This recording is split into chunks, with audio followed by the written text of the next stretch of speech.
क्या हुआ? मौत को इतना नजदीक देखने से पांव कांपने लगे। एसीपी आज तक अपनी मौत को अपनी हथेली पर लेकर ही चला है, समझे? मौत से कभी डरा नहीं है वो।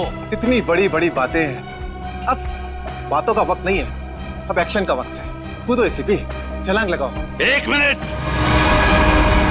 लेकिन तुम पर कैसे विश्वास कर सकता हूँ कि मेरे कूदने के बाद तुम इन तीनों को छोड़ दोगे? तुम्हारे पास और कोई चारा भी नहीं। कूदो एसीपी।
ये शो देखते वक्त तो पेट के दर्द की दवा साथ में रखनी चाहिए। हंसते हंसते पेट दर्द हो गया।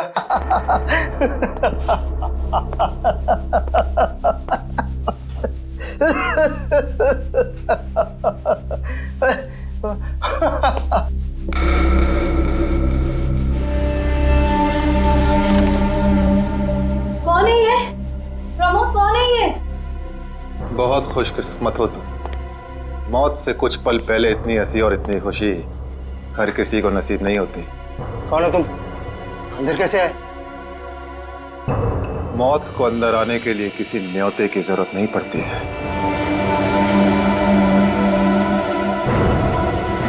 ये क्या कर रहे हो? मैंने क्या बिगाड़ा तुम्हारा? तो रुक जरा, पुलिस को। Happy birthday Tarika. Thank you Shreya. Thank you. Many happy returns of the day. Thank you Siddharth. बहुत खूबसूरत फूल है। श्रेया की चॉइस है। हाँ वो तो है, श्रेया की चॉइस तो कभी गलत हो ही नहीं सकती। हाय सिद्धार्थ। हेलो। हाय श्रेया। हाय पूर्वी। काफी देर कर दी आने में। थोड़ा ट्रैफिक मिल गया रास्ते में। अरे फ्रेडी सर, ये गपागप खा रहे हो? आप तो बोले थे डाइटिंग कर रहे हो। डाइटिंग ही तो कर रहा हूँ। इसके पहले तो मैं 5-5 प्लेटें एक साथ खा जाता था। क्या बात कर रहे हो? हमारे प्लान पे तो पानी फिर गया अभिजीत। अरे ऐसे कैसे? कुछ ना कुछ तो करूंगा मैं। कैसे?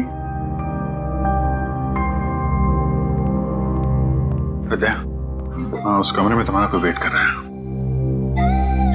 मेरा वेट कर रहा है? हाँ। कौन? तुम जाओ तो सही। अरे जाओ।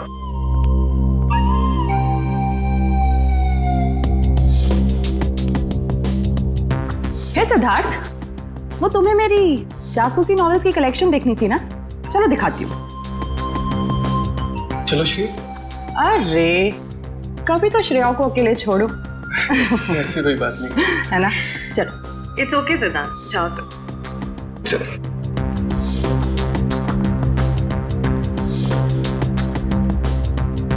अरे श्रेया, तुम यहाँ? वहाँ कमरे में कोई तुम्हारा वेट कर रहा है। कौन? अरे जाओ देखो तो सही। अरे सर,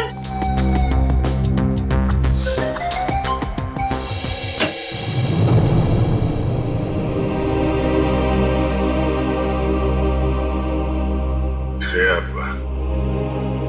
अच्छा किया तुम सिद्धार्थ को अपने साथ यहाँ ले आई। I am very sorry. उस दिन मैंने आपके साथ बहुत बुरा बिहेव किया था।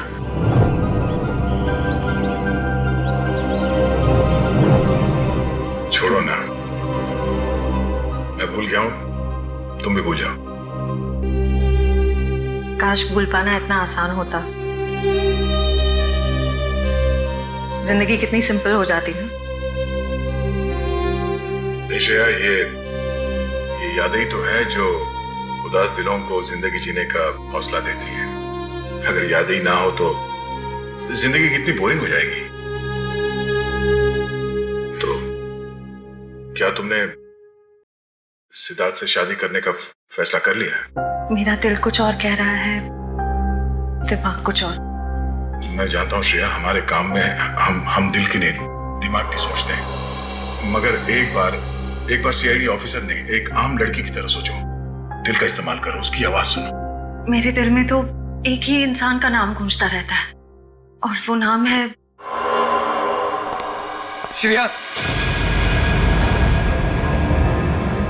सिद्धार्थ। सिद्धार्थ प्लीज, सिद्धार्थ मेरी बात तो सुनो प्लीज। अब सुनने को बाकी क्या रह गया? पूरी हकीकत मैंने अपनी आंखों से देख ली है। तुम दया से प्यार करती हो ना?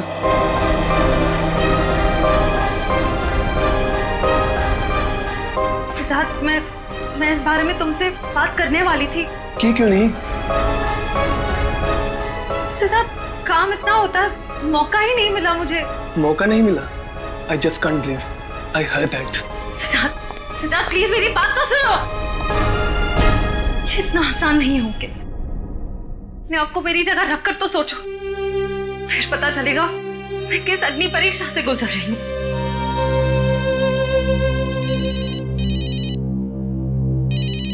हेलो, कौन? सर, दोनों पति पत्नी थे, प्रमोद और शांति। सर, हमने कभी सपने में भी नहीं सोचा था कि हमारे होटल में ऐसा कुछ होगा। एक मिनट, आप बाहर खड़े रहिए।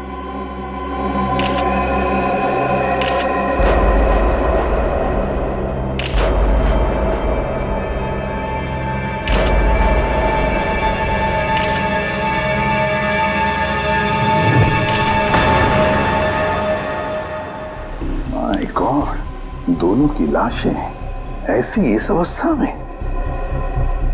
सर, इतने सारे केस सॉल्व किए लेकिन इस तरह का केस कभी नहीं देखा।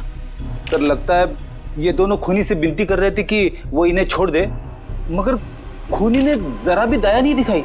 नहीं फ्रेडी, लगता है खूनी ने पहले इन दोनों को मारा और फिर यहाँ लाकर बिठा दिया, हाथ पैर बांध दिए। जिस तरह से इन दोनों को बिठाया कुर्सी में, लगता है खूनी हमसे कुछ कहना चाहता है। ये देखो, कम से कम 6-7 वार तो किए इस बेचारी पर। ऐसे इतनी बेरहमी से मारा है जैसे ये खूनी कोई सिर फिरा हो या फिर बदले की आग में ये सब किया है उसने। My God. सर, इस प्रमोद की पीठ पे भी वार किया गया है।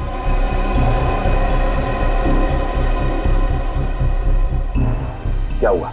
सर, इसकी सांसें चल रही है, जिंदा ही। प्रमोद जिंदा है? तो जल्दी से इसे हॉस्पिटल ले जाओ, इसका जिंदा रहना बहुत जरूरी है। संभाल के। चल। आजा।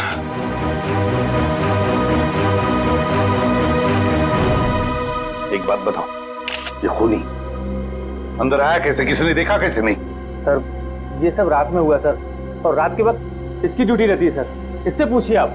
कैसे हुआ ये सब? सर, कुछ देर के लिए मेरी आंख लगी थी रिसेप्शन डेस्क के ऊपर। तुम्हें शर्म नहीं आती ये कहते हुए कि तुम्हारी आंख लगी थी ड्यूटी पर? Sorry sir. एक बात बताओ, ये दोनों प्रमोद और शांति कब से रह रहे तुम्हारी होटल में? सर, पिछले 6 दिनों से रह रहे थे और आगे भी 1 महीने रहने का प्लान था सर।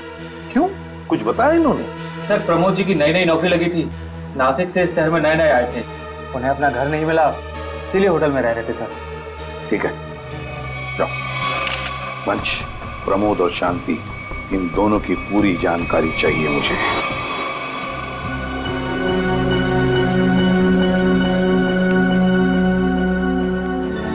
हाँ सचिन, ये प्रमोद कैसा है? सर, डॉक्टर ने ऑपरेशन शुरू कर दिया है, थोड़ी देर में पता चल जाएगा सर। लगता है सचिन, ये खूनी शांति को ही मारने आया था, प्रमोद को नहीं।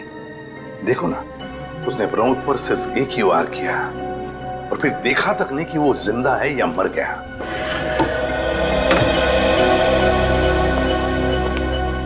डॉक्टर साहब, कैसा है प्रमोद? हमने प्रमोद को बचा तो लिया है, मगर मगर क्या? वो कोमा में चले गए हैं। कोमा में? लेकिन डॉक्टर साहब, प्रमोद को होश तो आ जाएगा ना? हम तो अपनी तरफ से पूरी कोशिश करेंगे, मगर कुछ कहा नहीं जा सकता। Thank you. कुछ भी हो, प्रमोद होश में आना ही चाहिए। खूनी को सिर्फ प्रमोद ने ही देखा है। शांति की लाश से कुछ पता चला? दया, मौत की वजह तो तुम लोगों को क्राइम स्पॉट पे ही पता चल गई होगी। पेट पर चाकू के इतने सारे घाव हैं, उसी की वजह से मौत हो गई बेचारे की। हाँ, वो तो हमें पता चल गया था। उसके अलावा कुछ और? हाँ, एक खास बात। 2 महीने पहले इसका किडनी का ऑपरेशन हुआ था। ये देखो, इसमें फोटो है। किडनी का ऑपरेशन? वंश, पता करो शहर के किस हॉस्पिटल में शांति के किडनी का ऑपरेशन हुआ था। जैसे और सर, वो क्राइम सीन पे जो खून मिला था वो शांति और प्रमोद का ही है। खूनी ने खून करने से पहले एक एक कदम फूंक फूंक कर रखा है। हाँ, काफी प्लानिंग की है खूनी ने इस जुर्म को अंजाम देने के लिए। उसे पता था कि ये प्रमोद ऑफिस से कितने बजे वापस आता है और वो होटल के कमरे में पहुंच गया जब दोनों मौजूद थे। पर सर, अगर उसका मकसद शांति को ही मारना था तो वो तो प्रमोद के आने से पहले ही जुर्म को अंजाम देकर वहां से फरार हो सकता था। हाँ, ये बात तो है। मुझे लगता है खूनी ने प्रमोद के ऊपर सिर्फ एक ही बार वार किया, और वो इसलिए क्योंकि वो चाहता था कि वो कोमा में पहुंच जाए और जिंदा लाश बन जाए। सर, लगता है ये खूनी कोई एक्सपर्ट है जो अच्छी तरह से जानता था कि वार कहाँ पे करना है। सर, वो एक्सपर्ट नहीं, मुझे तो सरफिरा लगता है। वरना मारने के बाद इन्हें प्रार्थना की पोजीशन में क्यों बैठा था? कोई तो गहरा कारण है सबके पीछे जो इस खूनी के अतीत से जुड़ा हुआ है। क्या प्रमोद की बीवी का खून हो गया और प्रमोद कोमा में है? जी हाँ। खैर, अब ये बताइए कि पिछले कुछ दिनों से प्रमोद का स्वभाव कैसा था? क्या वो डरा डरा रहता था या कुछ और अजीब बात? नहीं, ऐसा तो कुछ नहीं था। पर हाँ सर, मैंने उनको काम में बहुत सारी गलतियां करते देखा। साफ साफ बताइए, प्रमोद किस तरह की गलतियां कर रहा था? बेसिक अकाउंटिंग की गलतियां। मुझे तो हैरानी हो रही थी कि इतने काबिल और इतने क्वालिफाइड इंसान ऐसे बच्चों वाली गलतियां कैसे कर सकता है कोई। वो तो अच्छा हुआ कि मैंने उनकी गलती देख ली, वरना पूरी अकाउंट शीट खराब हो जाती। सर, मुझे तो लगता है उन्हें काम आता ही नहीं था। ऐसा कैसे हो सकता है? वो जिस कंपनी से आए थे वो तो बहुत बड़ी कंपनी थी, और कोई भी बड़ी कंपनी किसी ऐसे आदमी को अपने यहाँ नौकरी पर क्यों रखेगी जिसे उसका काम ही नहीं आता हो? अब तो इस प्रमोद की सारी कुंडली निकालनी पड़ेगी। तो पति पत्नी प्रमोद और शांति एक नंबर के धोखेबाज थे। उनके सारे सर्टिफिकेट्स और डॉक्यूमेंट्स नकली हैं। स्कूल और कॉलेज हर जगह के। ऐसी क्या वजह हो सकती है जिस वजह से 400 BC करके ये उस फाइनेंस कंपनी में काम कर रहा था? ये इस प्रमोद को वहाँ काम करके क्या फायदा हो सकता है? इस सवाल का जवाब तो उसी वजह से जुड़ा है निखिल, जिसकी वजह से इस प्रमोद की हत्या की गई। पर वजह जो भी हो, उस वजह का पता तो CID निकाल ही लेगी। लेकिन सर, हो सकता है इन दोनों का नाम भी नकली हो सकता है। ऐसा भी हो सकता है कि ये दोनों असली प्रमोद और शांति हो ही ना, बल्कि कोई बहरूपिये हों जिन्होंने उन दोनों की जगह ले ली हो सकता है। एक सेकंड। हेलो, हाँ बोल रहा हूँ। हाँ, कौन सा hospital? Okay, thank you so much. क्या हुआ निखिल? हमारा अंदाजा सही निकला। 2 महीने पहले पुणे की मोती हॉस्पिटल में इस प्रमोद की पत्नी का एक ऑपरेशन हुआ था। वहाँ प्रमोद की पत्नी का नाम शांति नहीं बल्कि विनीता लिखा हुआ है। विनीता? मोती हॉस्पिटल, पुणे।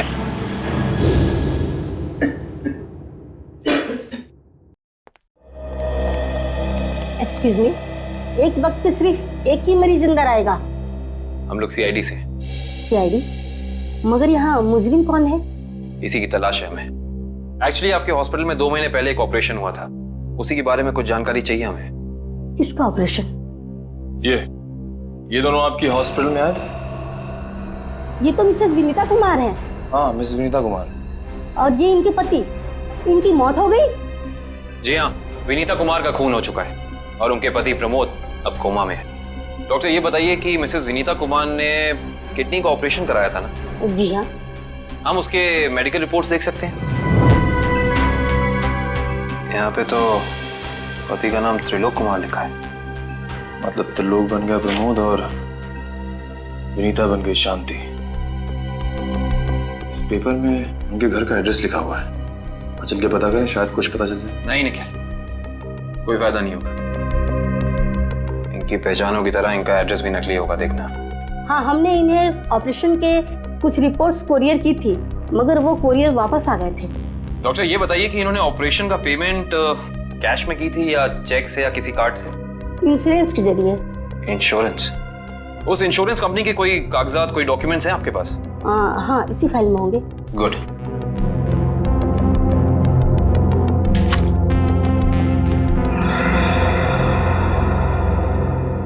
बिज हेल्थ इंश्योरेंस। अंकित, सभी अकाउंट्स और सभी खाते अच्छी तरह से बंद हो जाने चाहिए। कल शाम 5 बजे तक ऑडिटर आ जाएगा। हो जाएगा सर। कभी सपने में भी नहीं सोचा था कि हमारी कंपनी का अंत इतना बुरा होगा। ये किस अंत की बात कर रहे हैं आप लोग? जरा विस्तार से समझाइए। अगर आप अपने पैसे वापस लेने आए हैं तो भूल जाइए, क्योंकि जब तक अदालत अपना फैसला नहीं सुना देती तब तक हम किसी के रुपए वापस नहीं कर पाएंगे। पैसे वापस लेने नहीं, इंसाफ करने आए हैं। हम लोग सीआईडी से हैं। ओह, तो हमारी शिकायत सीआईडी वालों तक भी पहुंच गई है। शिकायत? ऐसा क्या कर दिया आपकी इस कंपनी ने? हमारी कंपनी ने नहीं, उस त्रिलोक ने आसमान की तरफ प्रगति करती हुई हमारी कंपनी के नाम को रातों रात मिट्टी में मिला दिया और हमें दिवालिया कर दिया उसने। त्रिलोक? एक सेकंड, आप इस त्रिलोक की बात तो नहीं कर रहे? हाँ, यही तो है वो। पर इसे क्या हुआ? किसी ने इसकी जान लेने की कोशिश की है। फिलहाल ये कोमा में। ये तो होना ही था, इतने लोगों को जो धोखा दिया इसने।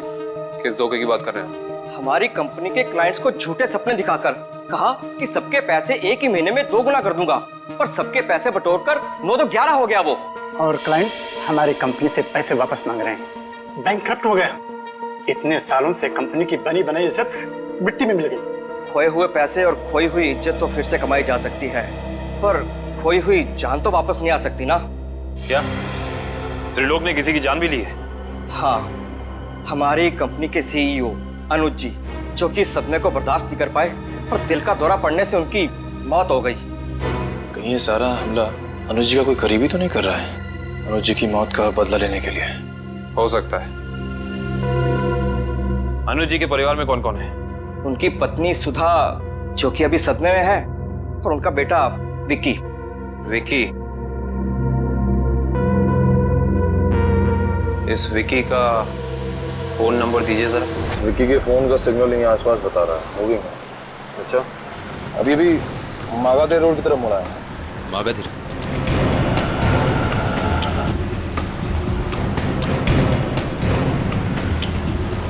देखो सिग्नल में कुछ पता चला? एक मिनट।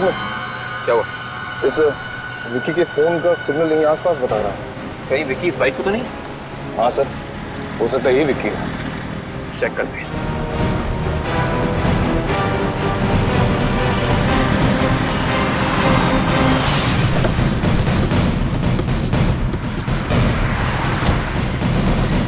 सुनो भाई साहब, तुम्हें विक्की हो? हाँ, और ये क्या बदतमीजी है? तुम लोग मेरा नाम कैसे जानते हो? तुम्हारा नाम और तुम्हारे सारे कारनामों के बारे में जानते हैं हम। सीआईडी। सीआईडी? इस शहर में क्या कर रहा है? हाँ?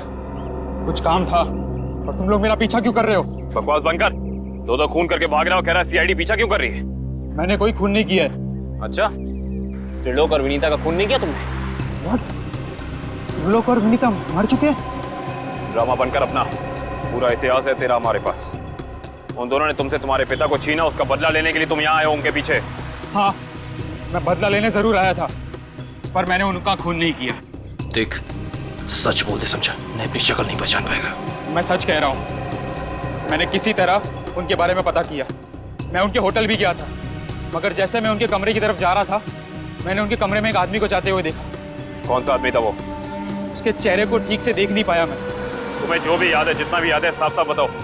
कद लगभग 6 फीट, ओवरकोट पहना हुआ था उसने, और उसके बाल लंबे थे यहाँ तक। हाँ, और उसने एलिगेटर शूज पहने हुए थे। Alligator shoes? हेलो, एक और खून?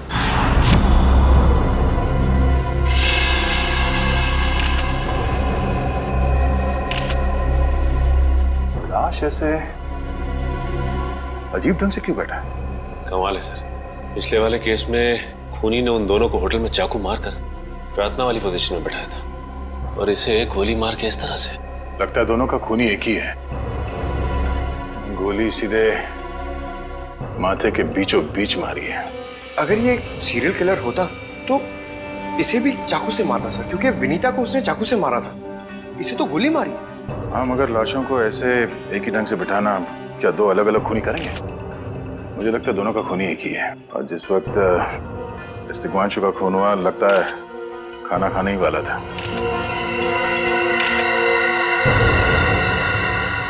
तो यहाँ पे दूसरी प्लेट भी पड़ी है। कहीं ऐसा तो नहीं कि ये तिग्मांशु की बीवी के लिए थी? मैम साहब तो 1 हफ्ते के लिए गाँव गई हुई है, 1 हफ्ते के बाद लौटेगी। तो क्या घर में कोई और आदमी था जिसके लिए तिग्मांशु ने एक और प्लेट में खाना डाला? नहीं साहब। अच्छा, जब तुम घर वापस आए उस वक्त ये दरवाजा खुला था या बंद था? नहीं साहब, बंद था। तो फिर तुम घर के अंदर कैसे आए? साहब ने एक चाबी मेरे पास भी दे रखी है। तो जो कोई भी था, ऐसा लगता है कि तिग्मांशु उस आदमी को जानता था। एक काम करो सचिन, पंकज, घर की अच्छी तरह से तलाशी लो, देखो कुछ मिलता है क्या।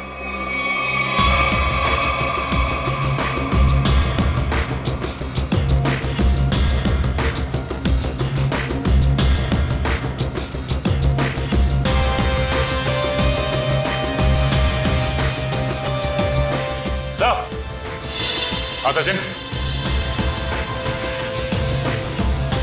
सचिन, ये देखिए सर, यहाँ से शीशा निकाला गया है, चिटकनी खोली गई है, तो यहाँ से बाहर जाने का रास्ता भी है। मतलब कोई अंदर यहाँ इस खिड़की से आया था? बस, लेकिन इस घर में तो सेफ्टी अलार्म भी है सर। अगर यहाँ से कोई अंदर आया है तो सेफ्टी अलार्म बजना चाहिए था और सिक्योरिटी गार्ड को भी अंदर आना चाहिए था।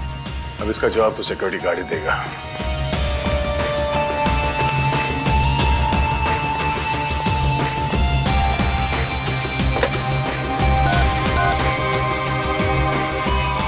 Hello security.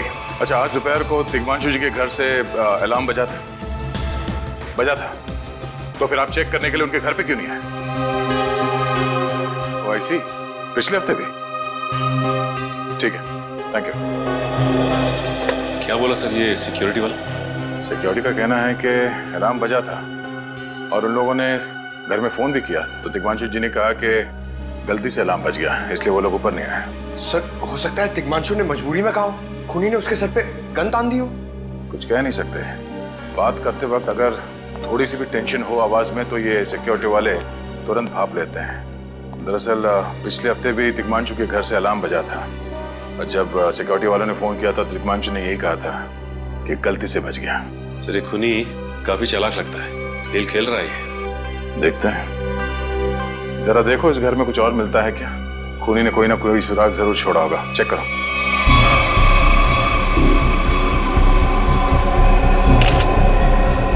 सर एक मिनट सर।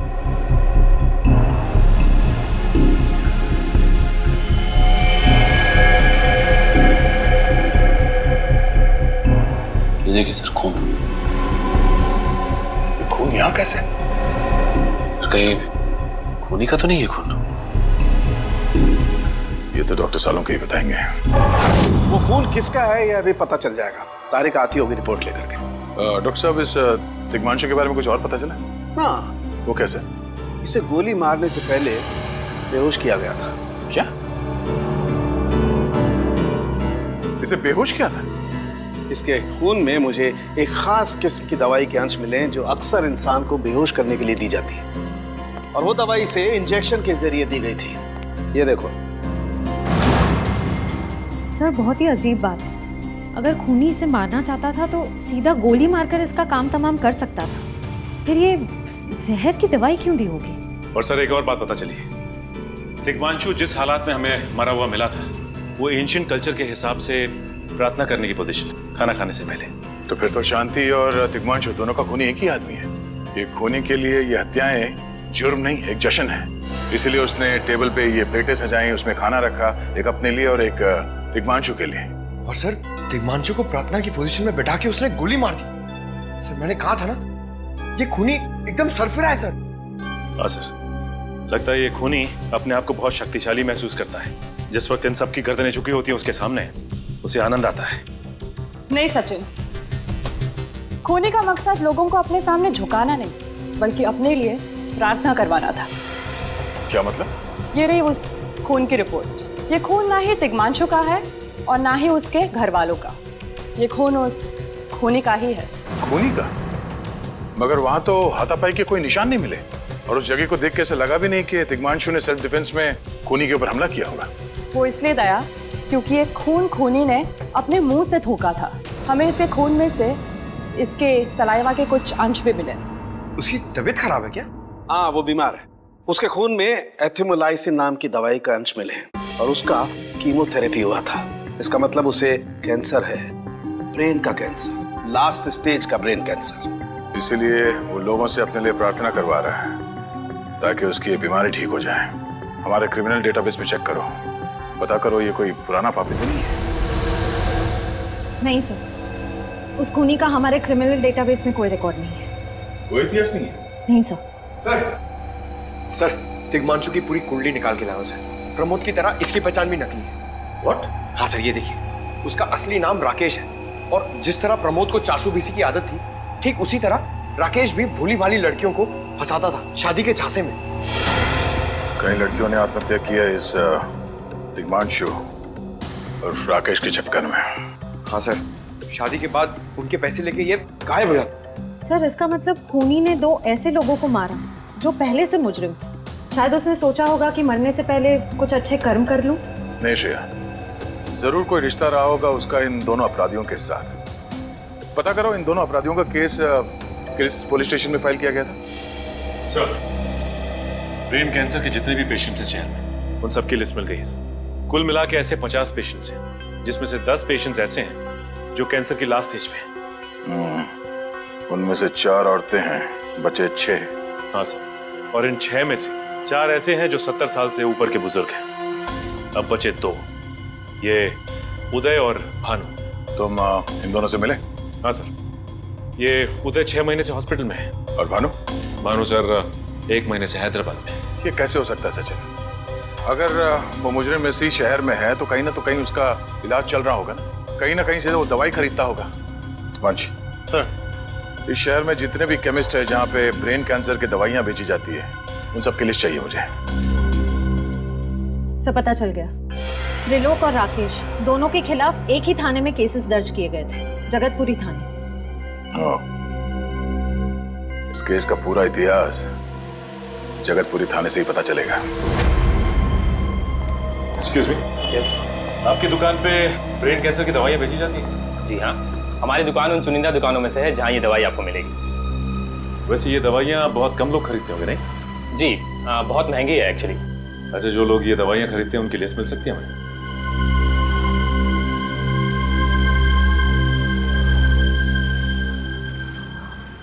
ये रही वो लिस्ट।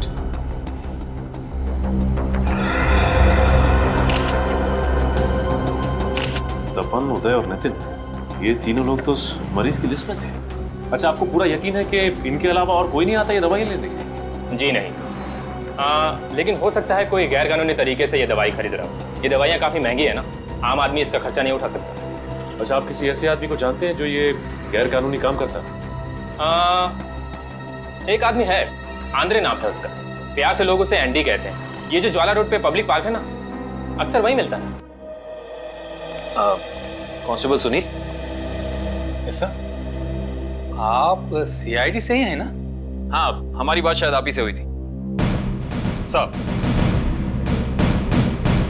बताइए, कांस्टेबल सुनील आपके लिए क्या कर सकता है? सुनील जी, हाल फिलहाल में इस रिकॉर्ड रूम में कोई चोरी वगैरह हुई थी क्या? चोरी नहीं तो सर, अब यहाँ वाला कोई चोरी कैसे करेगा? सुनील, फिर आप एक हेल्प कर सकते हैं हमारी।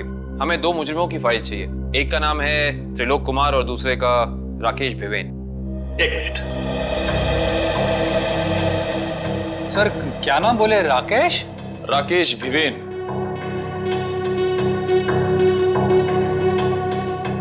कमाल है, इसकी फाइल तो है नहीं यार। अच्छा, वो दूसरा नाम क्या बोले? त्रिलोक? त्रिलोक कुमार।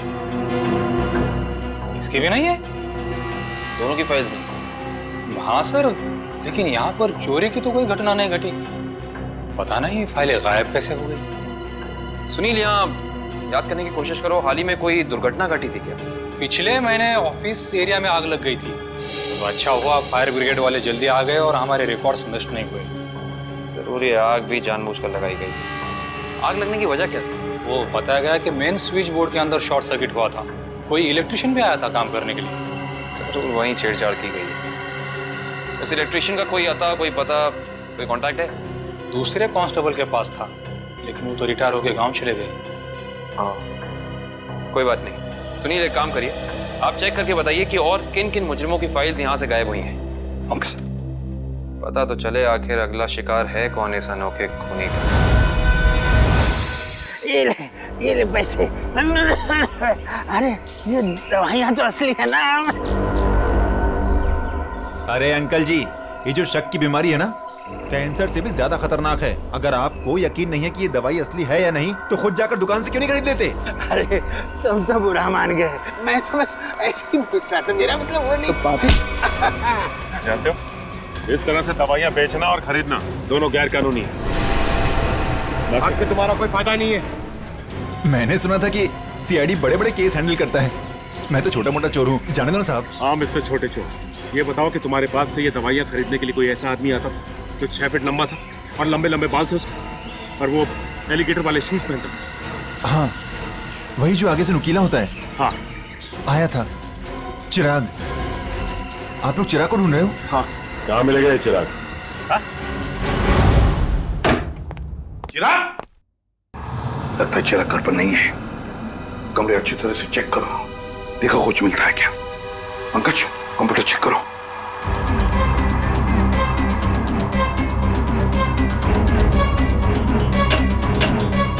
सर, ये देखिए, पूरी अलमारी गन्स और चाकू से भर रखी इस चिराग ने। My God. सर, हाँ, अंदर के कमरे में से ये खून से भरे हुए कपड़े मिले। पुलिस रिकॉर्ड रूम से फोन है। देखो। हेलो, जी कहिए। कौन? संदीप, स्वाधीन और हेमंत। ओके, ठीक है। कौन है ना? सर, त्रिलोक और तिग्मांशु की तरह इन तीनों की फाइल भी चोरी हुई है पुलिस रिकॉर्ड रूम से। मतलब अभिजीत, अब ये चिराग इन तीनों में से किसी एक को मारने वाला है। सर एक सेकंड, ये देखिए सर, इस कंप्यूटर की फाइल में इन तीनों की फाइल है। सर ये तीनों भाई हैं और बदमाश भी हैं, और इन्होंने 3 खून किए हुए हैं सर। यहाँ पे 2 एड्रेस है, एक चीकूवाड़ी और एक चारको। चारको पर चीकूवाड़ी। एक काम करते हैं अभिजीत, हम दोनों चीकूवाड़ी चलते हैं और तुम लोग तीनों भी चारकोप चले जाओ। Yes sir. हाँ सर। चलो अभिजीत।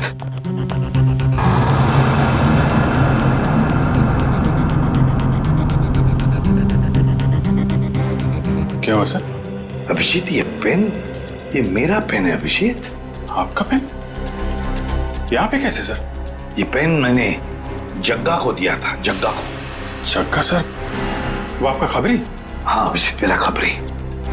मगर जग्गा तो मर चुका है सर। हाँ अभिजीत, तो मर चुका है, लेकिन जिस खून में तलाशी करने में मदद की थी जग्गा ने हमारी, उस वक्त वो खून भी इसी तरह हो रहे जैसे आज हो रहे हैं। खून करने के बाद लोगों को प्रार्थना की पोजीशन में रखा जाता है। चलते हैं सर। नहीं अभिजीत, क्योंकि अभिजीत जिस तरह से वो खून किए जा रहा है, लगता है मुझे संदेशा भेज रहा है, मुझे मिलना चाहता है अकेले में।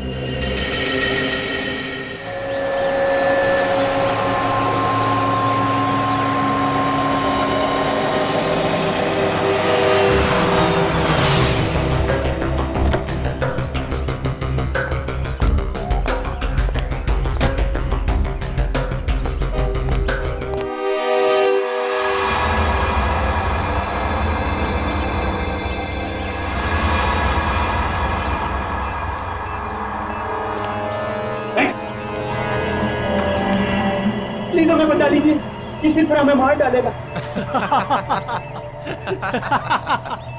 घबराओ मत, मैं इसे भी प्रद्युम्न हूं, कुछ नहीं होने दूंगा तुम्हें। इनकी बातों को ज्यादा सीरियसली मत लेना, इन्हें तो झूठे वादे करने की आदत है, और इतनी बड़ी बड़ी बातें करने से पहले एसीपी जरा मेरा इंतजाम तो देख लो। बस रिमोट के इस बटन को दबाना है और ये तीनों हमेशा के लिए बूम, धरती से गायब। क्यों कर रहे हो तुम ये? क्या गलत कर रहा हूँ? हाँ बोलो। पर ये तीनों तो पैसे भी कानून से भागे हुए अपराधी है ना, तो इन्हें मारकर क्या गलत कर रहा हूँ मैं? इन्हें सजा देने का हक तुम्हारा नहीं, सिर्फ कानून का हक है ये। बस यही तो प्रॉब्लम है, जब तक तुम कानून में हो कुछ नहीं हो सकता। क्या क्या चाहते हो तुम मुझसे? पहले अपनी ये गन मुझे दो। एसीपी, मुझे अपनी गन दो, वरना मैं ये रिमोट दबा दूंगा।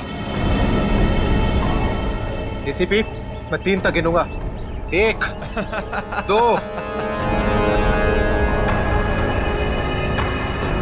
3। नहीं,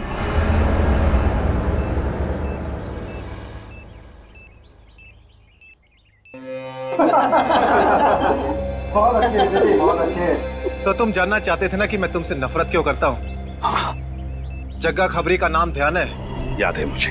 मैं उन्हीं का बेटा हूँ। पता चल चुका था मुझे। एसीपी, तुमने मेरे पिताजी से वादा किया था ना कि तुम उनका बाल भी बाका नहीं होने दोगे। फिर क्यों नहीं बचा सके उन्हें? बोलो। देखो चिराग, तुम्हारे पिताजी की मौत का बोझ आज भी मेरे दिल पर है। बंद करो ये तुम्हारा नाटक। उस वक्त कहाँ थे तुम जब मेरे पिताजी की मौत के बाद मैं और मेरी माँ दर दर की ठोकरें खा रही थी? खाने के पैसे तक नहीं थे हमारे पास। तो तुम मेरे पास चले आते, मैं कुछ मदद कर सकता था तुम्हारी। क्या कर लेते तुम? हाँ, सिवाय झूठे वादों के। तुम्हें पता है एसीपी, मुझे कैंसर है, आखिरी स्टेज। और ये इसीलिए क्योंकि मेरी माँ के पास पैसे नहीं थे मेरे इलाज के लिए। मैं तुम्हारा दुख समझ सकता हूँ चिराग, तुम्हारी तकलीफ समझ सकता हूँ, मगर इन तीनों ने क्या बिगाड़ा है तुम्हारा? तुम इन तीनों की जान बचाना चाहते हो? हाँ। तो तुम्हें अपनी बलि देनी होगी। क्या मतलब? मतलब तुम इस बिल्डिंग से छलांग लगानी होगी, ताकि फिर कोई जग्गा खबरी सीआईडी का शिकार ना बने।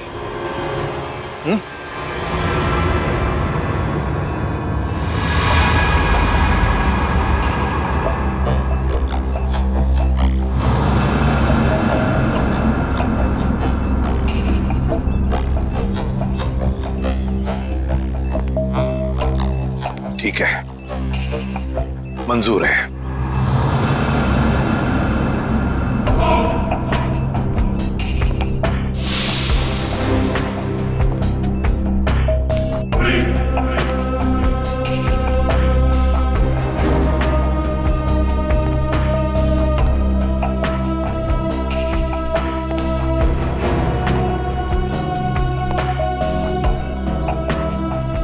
चढ़ो एसीपी, चढ़ो।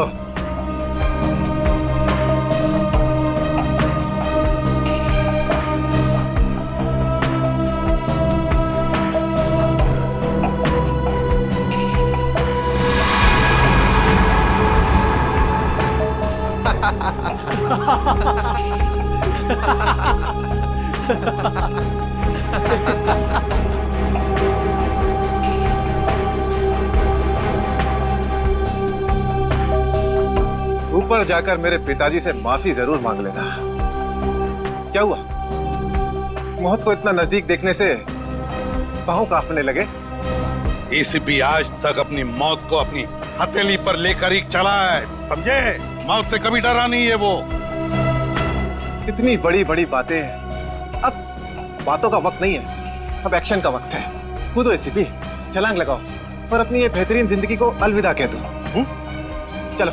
1 मिनट, मैं जरूर कूदूंगा, लेकिन तुम पर कैसे विश्वास कर सकता हूं कि मेरे कूदने के बाद तुम इन तीनों को छोड़ दोगे? तुम्हारे पास और कोई चारा भी नहीं है। कूदो एसीपी, वरना मैं इस रिमोट का बटन दबा दूंगा।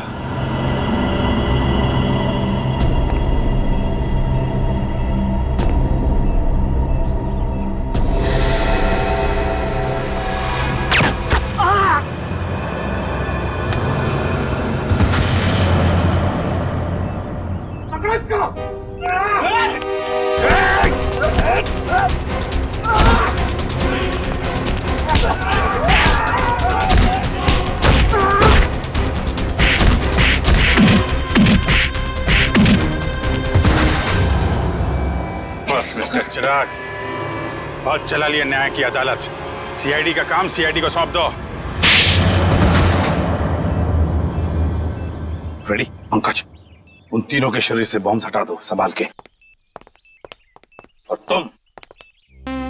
तुम मेरे दोस्त, मेरा खबरी जग्गा के बेटे लगते ही नहीं, उस बेचारे ने तो अपनी जान कुर्बान की हमारी मदद करने में, कानून की मदद करने में। मगर तुम, लानत है तुम पर, जैसे घटिया काम करने निकले थे। 2 खून किए तुमने। तुम्हें तो शायद फांसी ही होगी, फांसी।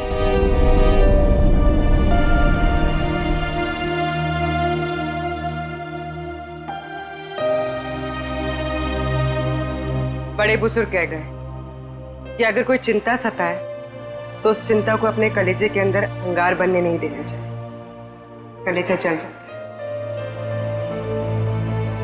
मुझे कोई चिंता नहीं सता रही है। In fact I think I am the luckiest girl in the world right now. CID में सब मेरे काम से खुश हैं। मेरे पास तुम दोनों जैसे दोस्त हैं। मेरी शादी होने वाली है। एक लड़की को और क्या चाहिए होता है? शायद प्यार। प्यार भी तो है ना मेरे पास। मम्मी पापा का प्यार, दोस्तों का प्यार और सिद्धार्थ का प्यार। जुबान की बात दिल से मेल नहीं खा रही है श्रेया। मतलब ये कि दिल की बात जुबान पे लाने का वक्त आ गया है श्रेया। वो श्रेया कहाँ गई? हाँ, जो अपने सारे डिसीजंस खुद लेती थी, जिससे पता था कि उसको अपनी जिंदगी में क्या चाहिए। हाँ श्रेया, अब वक्त आ गया है। तुम्हें किसी एक को चुनना ही होगा। और अगर तुमने एक स्ट्रॉन्ग डिसीजन नहीं लिया ना, तो उसका असर तुम्हारी जिंदगी पर नहीं, बाकी 2 जिंदगियों पर भी पड़ेगा। मैं क्या डिसीजन लूं? किसे चुनूं? उस इंसान को जिसे मैं बहुत प्यार करती हूं, पर उन्होंने कभी अपने प्यार का इजहार नहीं किया। या शायद वो मुझसे प्यार करते ही नहीं। या फिर उस इंसान को जो मुझसे बहुत प्यार करता है, मुझे पलकों पर बैठा कर रखता है। मगर यहाँ पे इम्पोर्टेंट सवाल ये है कि तुम किससे प्यार करती हो? नहीं तारिका, यहाँ ये बात इम्पोर्टेंट है कि अब मैं पीछे नहीं हट सकती।